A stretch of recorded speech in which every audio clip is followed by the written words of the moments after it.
Hey guys, in today's video, I want to talk about the importance of building a rental portfolio and how this can help you out with creating passive cash flow and how you guys can do this without always having to use your own money. Even though it's great to use your own money to go buy rental properties, there's a better way, which is leveraging and doing the deals with multiple people. Even if you have to give away equity, even if you have to take on more debt, sometimes that's the best case scenario of what you can do. So we're going to cover all of the things about building a rental portfolio and some of the things you guys need to learn about getting your first rental and scaling up to get multiple rental properties.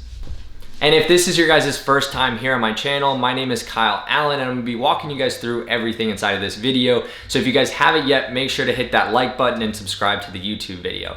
So let's go into the pros first off, right? So there's a lot of pros about owning real estate, but there's also a lot of negatives with owning real estate too as well. So one of the biggest reasons why most people get into owning real estate is for the cash flow, right? Cash flow is king inside of this business with building a portfolio, right? If you were able to get residually to $10,000, $20,000, $30,000 a month residual income that's coming into you every single day, well, guess what? You don't have to work your job anymore. You maybe don't have to go fix and flip properties anymore. You might not even have to wholesale properties and you could just live off of that rental income. So great way to do it and great way to build a long-term wealth strategy for yourself. And that's why a lot of people get into rentals, right?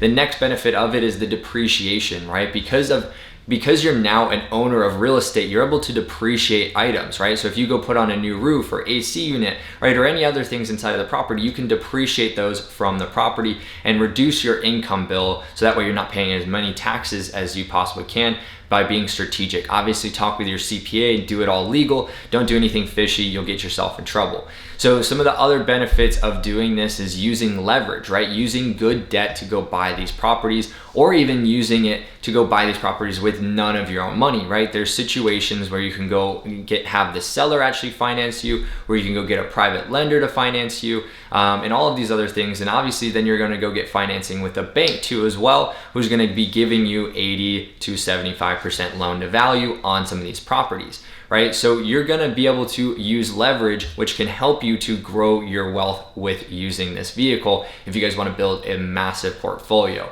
So even if you guys don't wanna build a massive portfolio, using debt strategically can be a great way to scale up and get to your passive cash flow number. So let's talk about now some of the negatives into owning real estate. So this might be a negative for some people because they just don't like talking with other people, right? Maybe they're very analytical. So owning rental properties, you can be very strategic on the numbers, but you still have to have some communication with either your tenants if you're self-managing, or if you're having a property manager, you're gonna have to communicate and build a team around there, right? So, you know, that could be taking up some of your time to go maybe find more deals. Maybe if you have a job, take away time from that. But if you do it the right way, you can be very hands-off on some of these rentals too as well, and make sure that everything's going well. So the biggest thing is making sure that you actually have your tenants placed in order so they're not just calling you for every little thing, and also making sure that your property is up to date and not being a slumlord will help out with reducing some of those issues with managing the property. So let's go into some of the other negatives, because there are some negatives with owning rental properties. One, you might have to evict people, right? And you might have to go through a lot of legal paperwork to do that depending on whatever state you're in, right? It might be harder in some states and it might be easier, but long story short, if you own rental properties, you're more than likely gonna have to deal with that in one point and another in the future, right? It's not if, it's when is it gonna happen, right? So you're gonna have to deal with some hardships of maybe paying for that expense that tenant's not paying you on a monthly basis anymore, or the legal fees to go out there and evict them the proper way. Some other negatives are if you use debt the wrong way, you could cripple yourself dramatically inside of this business, right? Debt and leverage is an amazing thing, and if you learn how to do it the right way, you have nothing to be worried about. If you're not doing it the right way, you have everything to worry about. So make sure you guys are educating yourself about the debt options and the financing options, to do it strategically, to make sure that your property cash flows. Even if you have vacancies or you have repairs that you need to make or anything like that, always make sure that you guys have money on deck too as well to cover some of these things if anything happens. Don't completely over leverage yourself, because that will put you in a sticky situation. Some of the other negatives with owning real estate is you kind of have to find a good deal too as well. So if you're not in the woods and you're not hunting for deals all the time, it can be difficult to find a property that actually makes sense, especially if you're just looking on the MLS, right? There's great deals on the MLS, and I'm not going to try to knock anything off of them, but some of the best deals that you could ever get are off market, and sometimes it takes some marketing and some effort to actually go find those deals. So now let's go into kind of the business and how to start buying some of these rental properties. So what I always tell people to do is try to get that financing lined up at the very, very beginning, right? We have a lot of people that talk about go get the deal first, but it kind of makes you feel more comfortable to go get the deal if you have the financing in order. And that doesn't say you have to secure the loan right out the get-go, because the lender's not going to give you the terms, the rates, all that good stuff until they actually have you set up and you're actually about to acquire a property, especially for some of these rental portfolios, because it depends if it's an asset-based lender or if it's not, right? So go out, talk with some lenders, talk with some private lenders, talk with some bigger banks and stuff like that, and see what your lending options are, and then make sure that you either have your personal finances or whoever's going to be getting into the deal with you, right? Whether it's a private lender who goes, hey, I'll do the deal, you go find it, you go do all that stuff, and then we'll do some splits, or you can pay them an interest rate, all that good stuff. So go kind of get those connections built at first, so that way it makes you feel comfortable to then go start finding real estate. So that would be step number one, is going to get the financing. Step number two is going to go find the deal, right? So where can you go find these rental properties? Well, the first thing and the easiest way to do it is the MLS. So that stands for the multiple listing services, and every single area in the United States at least has an MLS that you can go on and take a look at, or you can hop on Zillow, Redfin, or any of those other platforms too as well. So what you're going to be looking for is a property that actually makes cash flow, right? And you don't always have to buy the property that is already cash flowing right now. You can go increase rents or do repairs to increase rents too as well. So one of the things is looking for an undervalued deal, right? So if I'm looking for a property that I can maybe go put in $10,000 a door and go increase rents maybe $500, $600 because the property manager or the previous owner just wasn't really taking care of it and increasing rent on the normal basis. So therefore the market rents are way lower than what they should be. So if you could force depreciation and get higher market rents with maybe doing some capital improvement fees, or maybe doing nothing at all and just doing some very small things like painting and putting in maybe new floors, something like that to increase the rents that you want to get. So that's a great way to look for some deals, is the MLS. The next thing is going off market, right? So those are on market properties, right? Everyone and their mother knows about them if you're looking on the MLS. Off market properties, you're going to be contacting the owner directly, right? So if you think about what a real estate agent does, is that they do marketing and they go sell themselves to go list the property, throw it on the MLS. What if you did that same thing, but you were the direct buyer and you could save them real estate agent fees and commissions and closing costs, all of that good stuff to basically make your offer stronger. And also, hey, you don't have to go have a bunch of people take a look at it. You don't have to be overwhelmed. I'm serious. I want to buy your property. Let's do some business together. So you can do text message marketing. You could do cold calling. You could do Google Ads, Facebook. There's a lot of ways to go find off-market properties. And I have some videos about how you guys can do that too as well. So make sure to check out some of those in my YouTube channel. So now let's go about, after you have found the deal, what do you do next? So hopefully by now you already have some financing lined up, at least having a ballpark of what your loan to value is going to be, how much money you might need to put down on the property, and a couple other different things like as far as points, origination fees, or anything like that. The second thing, you're going to go find that deal. Now you have to analyze that deal and make sure that the numbers make sense. So once we have a deal that we've looked at, right, and we go, hey, this is a potential good deal, we're gonna then take it through what is called the underwriting process, right? So you're gonna create a spreadsheet, basically going through all of the different expenses in a property, right? So you have taxes, you have insurance, you have your mortgage, so you have your principal and interest. So that's what we call your PITI, right?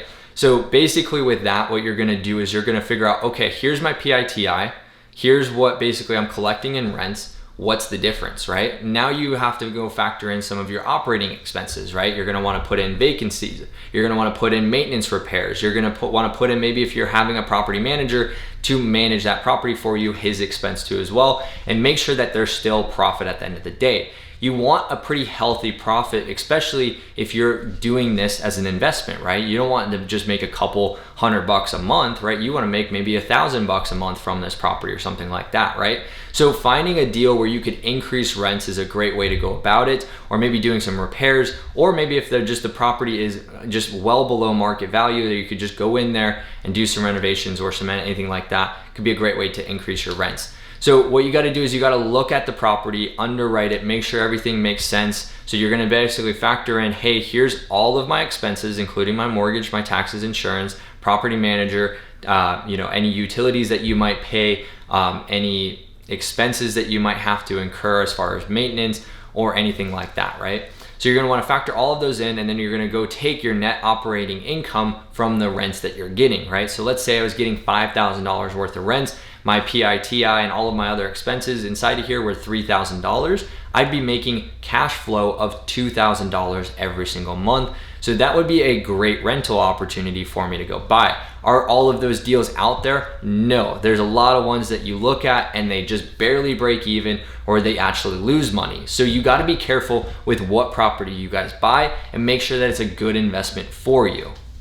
At this point, if the numbers make sense, put out your offer, and it's gonna take a couple offers to actually get something accepted. So don't get discouraged if you guys don't get your offers accepted, and don't get discouraged if you have to go out and put an offer below their ask price. Closed mouths never get fed, so you always have to ask regardless of the situation, right? So ask even if it's $100,000 below. If that's what your numbers need to work at, go ahead and put in the offer there. You don't always have to just offer on properties that you're $10,000, or maybe it's a really good price on it, right? Try to work some of those deals, because those are deals that other people will pass on. And essentially what you can do is you can find an opportunity for yourself to go put in that offer. So after your offer gets accepted, what you're gonna do is your due diligence phase, right? So you're gonna go hire an inspector to go into the property with you and basically nitpick everything inside of the property. And this is important to make sure that you understand what you're getting yourself into before anything else happens, right? Without an inspection period, you're getting into a really sticky situation, and I really don't advise it, especially if you're planning on keeping this for your portfolio. You wanna make sure you know everything about these properties, so that way when it comes time, if you have to go replace the roof or the AC unit or update a kitchen or a bathroom or whatever it happens to be, you know exactly what these properties conditions look like. And maybe it was your tenant that caused some of these problems too as well, and you want to collect their security deposit and keep that because they caused damage to the property. You want to know everything about this, right? So that inspection period is going to be really great for you to do that. Typically these are about 10 days long. You can shorten them, you could extend them, you could do whatever you want to do that makes sense with you and the seller that you guys both agree on. So after you get past your inspection period, now you're gonna basically have your close of escrow. This is where the funds are now required. So your lender is gonna be notified, whoever you chose to get the lending from, that, hey, we have a close date of this. I need you to make sure that we fund on time. I'm gonna put down whatever my 25 or 20% down payment is, and we're gonna get into this rental, right? So make sure you always have reserves. Typically a bank's gonna want you to have 6 months of reserves for whatever the rent is. So, if you have a mortgage of, let's say $3,000 a month, and they want you to have 6 months of reserves, you gotta have $18,000 into that account. So that way they know that, hey, if anything happens, tenants stop paying rent, you're gonna still be able to cover those payments. Not all lenders require that, but it's something that you gotta look out for, and something that maybe even you should have if that lender doesn't require you. Maybe you only have 2-3 months or something like that to make sure that you're never in a sticky situation if it comes down to that. So now that you've passed your inspection period, you've closed on the property, it's now time to manage the property and go into making sure that you're either increasing your rents, managing the property, and all that good stuff. So let's cover about that now. For a lot of people, management actually scares them, and it shouldn't really scare you, especially if you're uneducated on this space. You always hear all these horror stories about landlords having to evict tenants and having their places trashed and damaged. And to be honest, I usually blame the landlord for not taking responsibility for those things, even if the tenant caused them.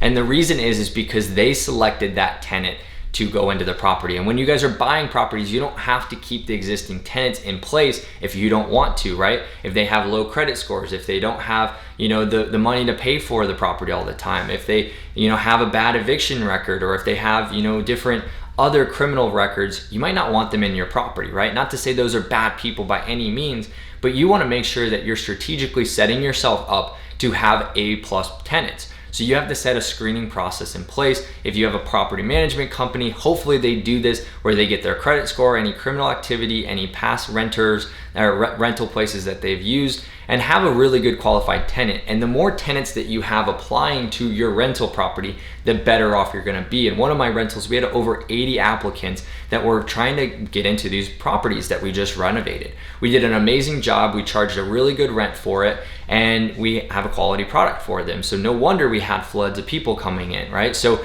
make sure that you're providing that quality for these tenants if you want them to treat you on that same respect, and make sure that you're actually screening these tenants and going through them. A little pro tip to use is actually going on Facebook or Instagram or any other social media out there and kind of just looking the person up, right? Sometimes this might be helpful to see what they do, and also who they are as a person, to kind of get to know them a little bit better.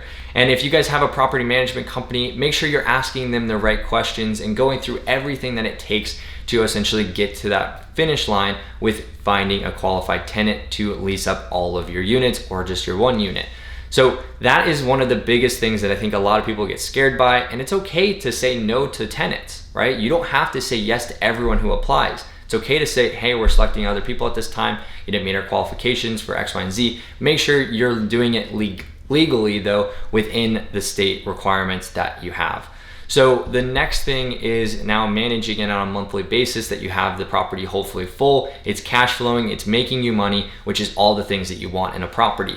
Now you have to make sure you're managing it, talking with your CPA, talking with maybe your property management, making sure that your tenants are paying on time, and keeping up with the property with any maintenance expenses that might occur during that period. So if you guys set all of these up, you should have a great portfolio and really allow yourself to create a passive income stream with these rental properties. If you don't do it right, start learning, start educating yourself more and more, because you're never gonna do it perfect on your first one, you're never gonna do it perfect on your 10th one, but if you keep on doing this on a continuous basis, it'll get better every single rental that you buy. Promise you that. So guys, that's exactly on how to start building your rental portfolio and how to manage these rentals too as well. Hopefully you guys got a lot of value out of it. If you did, make sure you guys hit that subscribe button below. Check out me on some of my other social media where I'm posting daily. And if you guys have any questions, either leave them in the comment section below or shoot me a message on some of my other platforms, so that way we can get connected and talk a little bit more about how we can help you to invest in real estate. I really appreciate you guys for taking the time out of your day to watch these videos and educate yourself more about investing in real estate. And I'm looking forward to seeing you guys in the next video. So make sure you guys smash that like button, and I'll see you guys later.